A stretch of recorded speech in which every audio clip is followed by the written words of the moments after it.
Olá, tudo bem com vocês? Iniciamos hoje o segundo módulo da disciplina Controle de Transporte e Distribuição do curso FIC em Assistente de Logística. Sou o professor José Carlos Raulino Lopes, mais conhecido como professor Raulino, do Instituto Federal de Educação, Ciência e Tecnologia. Iniciamos então com conhecimento da unidade 2, Transporte e Distribuição na Prática. Trabalharemos a roteirização de veículos, informação e rastreamento de cargas, distribuição física, canais de distribuição e operadores logísticos. Para iniciarmos, vamos ao conceito.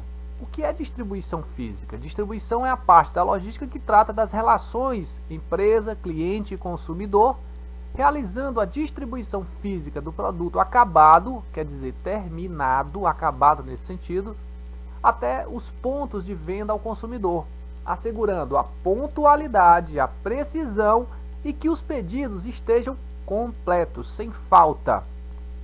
Distribuição física, portanto, trata-se do deslocamento do produto acabado da manufatura até o consumidor final. Isso é distribuição física. O objetivo da distribuição física é levar os produtos certos para os lugares certos, no momento certo e com o nível de serviço desejado, pelo menor custo possível. Vamos já lembrar o que é esse nível de serviço então. É aquilo que o cliente está esperando. O que eu prometi e o que ele espera.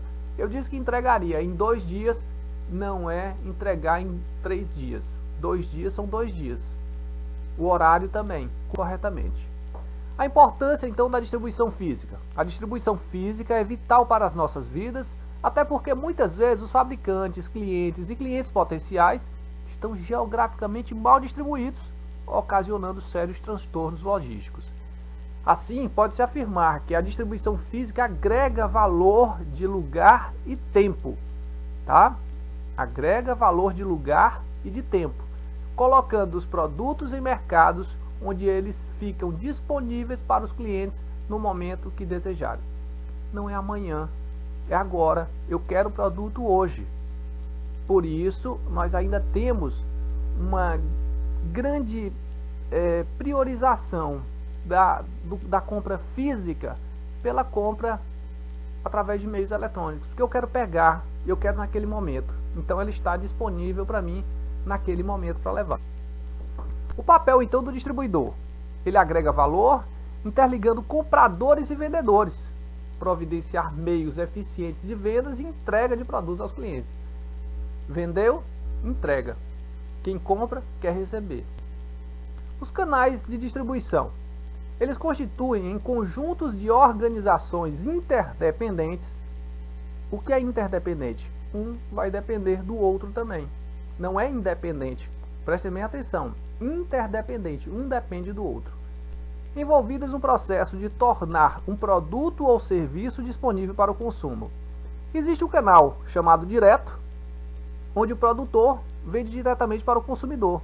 Isso a gente consegue ver com muita clareza através do pequeno produtor ou através do grande produtor que utiliza os meios eletrônicos para entrar em contato diretamente com o seu consumidor final.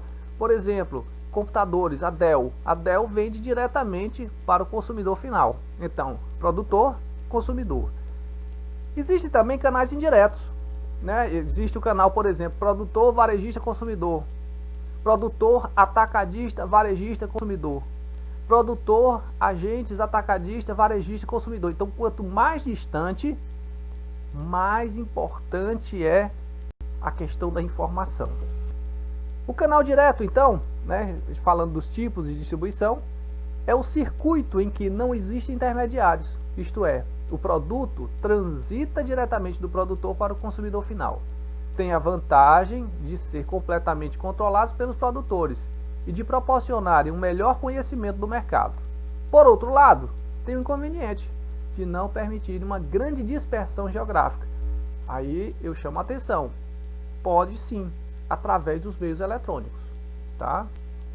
O canal curto, então, é um canal, né, é um circuito em que o produto transita do produtor para um varejista ou número reduzido de varejistas.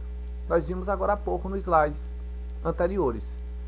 Os circuitos curtos permitem uma melhor cobertura de mercado, contudo, requer uma rede de intermediários que, embora pequena, faz com que a empresa possa ficar dependente destes e perder o controle do circuito.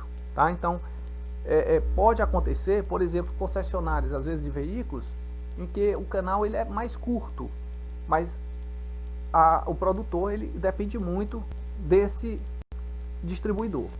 O canal longo é o circuito em que intervém o atacadista e eventualmente outros intermediários, tais como o importador.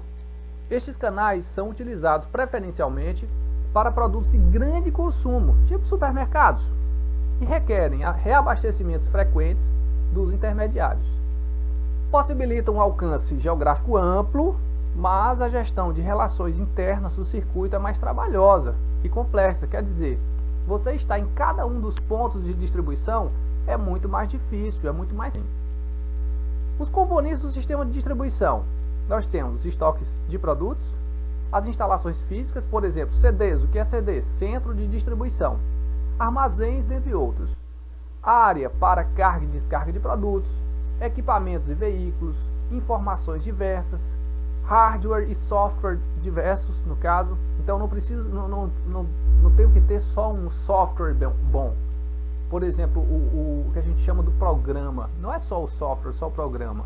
Eu preciso ter máquinas também, o hardware tem que ser bom.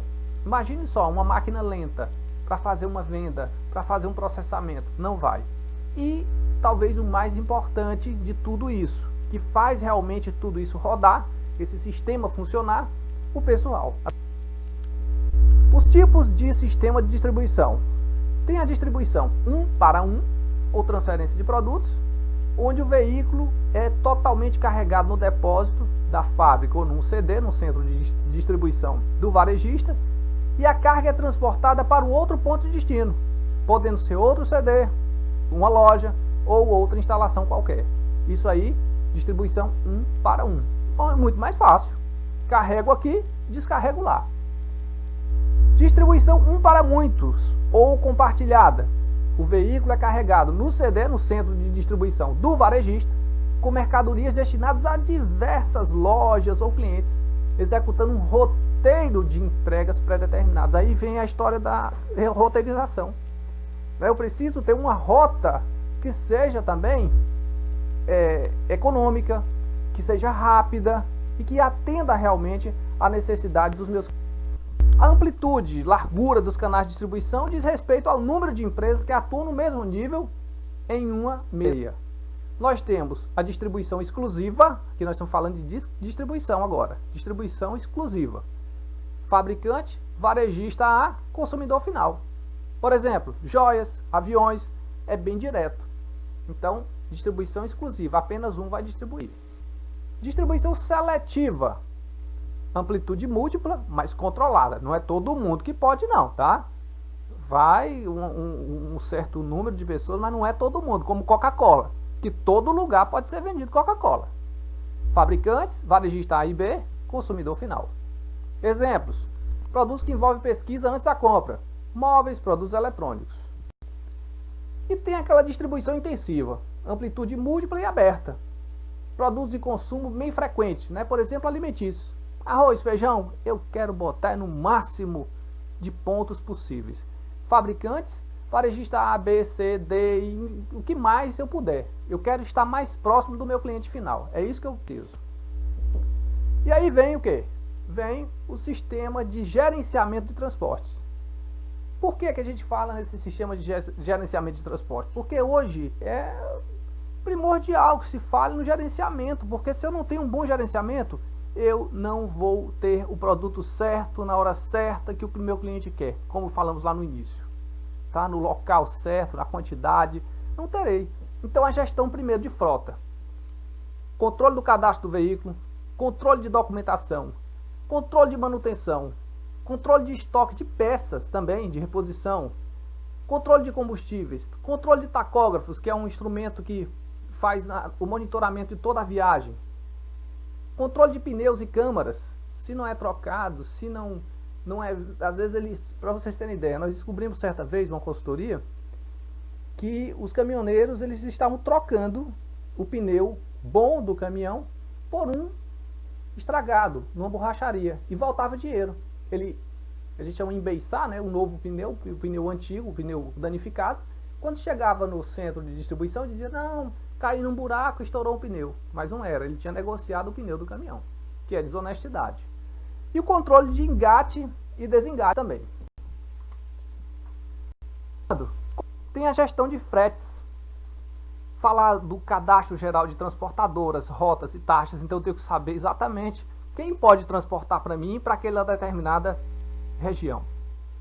Controlar tabela de fretes, tá sempre olhando como é, quanto é, como negociar. Fazer simulações de fretes entre vários transportadores. Controlar o conhecimento de cargas, entender realmente a minha carga, qual é a melhor forma, de repente diminuindo um pouquinho a minha embalagem, vai dar muito mais no caminhão, então eu vou gastar menos com frete. E liberar pagamentos. Aí vem outra parte importante do nosso conteúdo, roteirizadores. Determinar as melhores rotas. Isso é importantíssimo. Qual a melhor rota a seguir? Formação de cargas e índices de ocupação de veículos. Quer dizer, eu tenho que ocupar o veículo o máximo possível. Se ele consegue levar 20 toneladas, 30 toneladas, 50 toneladas, eu tenho que entrar com esse cálculo para que eu consiga realmente levar o máximo possível. Porque se eu levar só a metade, quer dizer o quê? Eu levo, por exemplo, 100 unidades de um produto. O caminhão me cobra R$100 para levar, hipoteticamente. Se ele me cobra R$100 para levar 100 unidades, quer dizer que ele me cobra R$1 por unidade. Mas se eu consigo, neste mesmo caminhão, acomodar 200 unidades, olha aí. Então, antes eu estava levando o frete fechado, 100 unidades. Mas eu consegui acomodar 200. E o valor do frete vai ser o mesmo, R$100. Então, quer dizer, o frete vai sair 50 centavos por unidade. Caiu pela metade. Isso aí é um exemplo, lógico, bem genérico aqui que eu estou colocando para vocês, só para tentar ter um entendimento melhor. A formação, então, do nível das cargas e índices de ocupação de veículos. Análise da distribuição de mais de um CD, de mais de um centro de distribuição. Gerenciar o tempo de entrega por clientes também. Será que está no tempo certo? E as reprogramações de entrega em função de imprevistos. Pode acontecer? Sim. Quantas vezes tivemos imprevistos? De repente um problema no caminhão, no transportador. Um problema de uma chuva muito forte que interrompeu uma das vias. Então são problemas recorrentes também, tá? E aí tem também, nesse sistema de gerenciamento de transporte, o controle de carga. Planejamento de equipes de planejamento. Planejamento da acomodação de cargas no veículo em função de peso, volume, fragilidade, que nós falamos agora há pouco, né? Então controlar essa carga, minha gente. Se eu consigo diminuir um pouquinho a minha embalagem e se vai dar muito mais em uma carga, melhor para mim, melhor para o meu cliente. Serei mais competitivo. E além disso também tem outras tecnologias, o rastreamento de pedidos. Por exemplo, hoje se você faz uma compra, em geral, ele diz exatamente onde está a sua compra, onde está chegando. Por exemplo, os correios, ele manda um rastreamento dos correios, que é mais ou menos, dependendo do tipo de entrega. Tá? Mas ele diz mais ou menos onde está aquele seu pedido. Outra, etiquetas de radiofrequência, transponders, né? No caso, às vezes eu tenho uma etiqueta, como hoje muitos produtos vêm, com radiofrequência que identifica exatamente aquele produto. Outra também, o sistema do Google Earth ou Google Maps também, onde mostra a localização precisa, por exemplo, do caminhão. O operador logístico. O operador logístico é uma pessoa jurídica capacitada para administrar o subsistema de recepção de matérias-primas, o subsistema de despacho de produtos acabados, os níveis de estoque, além de interagir de forma constante e integrada com os setores de compras e vendas da empresa, a fim de conseguir maiores ganhos no transporte integrado dos produtos. Minha gente, o operador logístico, então, ele vai se comprometer com essa gestão minha de estoques, tá? Administrar tudo, recepção de matérias-primas, despacho de materiais ou produtos acabados, os níveis de estoques. Então ele vai interagir comigo. Ele vai ser um administrador, eu vou produzir. Eu tenho que me dedicar àquilo que eu sei fazer de bom. Eu sei produzir. Pronto. Então eu vou contratar alguém para me auxiliar nesse gerenciamento. E esse é o intuito do operador logístico, tá? Algumas constatações do operador logístico. O gasto em atividades logísticas no Brasil excede o produto interno bruto de vários países, como Chile, Bolívia e Portugal. Só para vocês terem ideia. Gasta-se com transporte 10% da economia brasileira. Então, vamos pensar em 50 bilhões de dólares em 99, que foi o dado que eu tive, tá? Dados do Banco Mundial. Outra, o estudo não inclui os custos de armazenagem, administração logística e carregamento de estoques. Vocês estão vendo como é grande, minha gente? Então, o custo, na verdade, das atividades logísticas no Brasil é muito, muito alto. Ok? O conceito de rede de logística e transporte, só para a gente ir fechando então. É um conjunto de cadeias de suprimento que descrevem o fluxo de produtos ou serviços desde a sua origem até o consumidor final, envolvendo ligações laterais, fluxos reversos, fluxos com sentido duplo, diferentemente do que acontece com as cadeias de suprimento simples, que apresentam modelos lineares e unidirecionais de interligações. Quer dizer, sai aquele modelo simples que se fala aqui, é aquele que sai do produtor até o consumidor final. Pronto, só um fluxo. Não, eu tenho que analisar todos os fluxos e refluxos aí. Vai e volta, as informações, tudo isso. Então, rede de logística e transporte.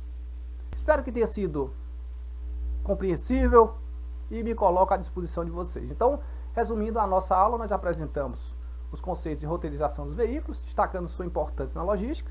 Entendemos como se dá a informação e o rastreamento de cargas. Destacamos como ocorre a distribuição física. Estudamos quais são os canais de distribuição e aprendemos como e o que são os operadores logísticos. Abraço a todos, estou à disposição através dos nossos meios de comunicação. Forte abraço então, bons estudos. Tchau, tchau.